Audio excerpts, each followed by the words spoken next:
Kažkas nutiko starto vartams. Dabar panašu viskas gerai. Ir kągi, pasirengę startui, teisėjas skelbė startą. Startas. Na, 4. Kas vienoje rikiuotėje bėga žirgai, visi išskyrus Burštiną.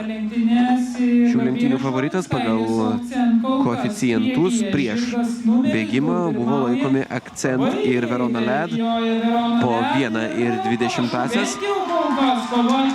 Ir favoritai yra priekyje.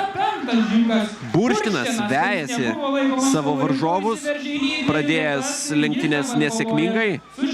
Atsilikęs buvo Burštinas, dabar jis veržiasi į pirmaujančių gretas.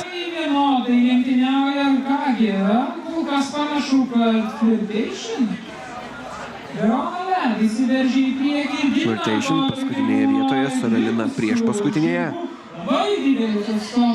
Čia matome Verona Led. Edvinas Kubilius su Verona Led vis dar atitrūkęs ganėtinai toli. Jis nebeturės žokėjo nuolaidos, jeigu laimės šias lenktynes, kadangi trūksta vos vienos pergalės. Edvinui Kubiliui. Tiksliau, jam bus taikoma tik 2 kilogramų žokėjo nuolaida. 2 kilogramų žokėjo nuolaidos gali ir nebetekti.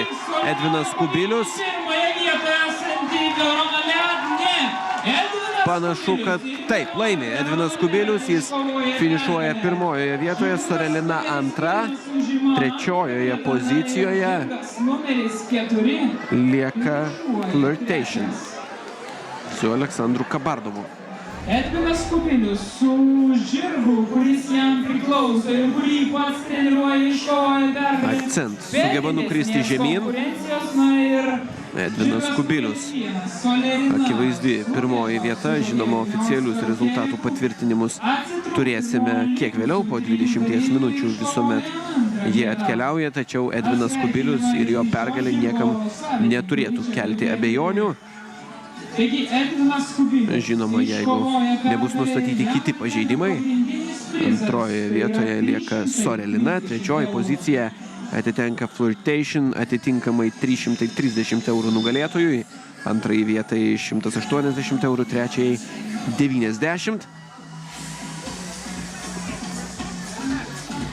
Netgi kiek anksčiau startavo šis ketvirtasis bėgimas, nei 16:45 minutės.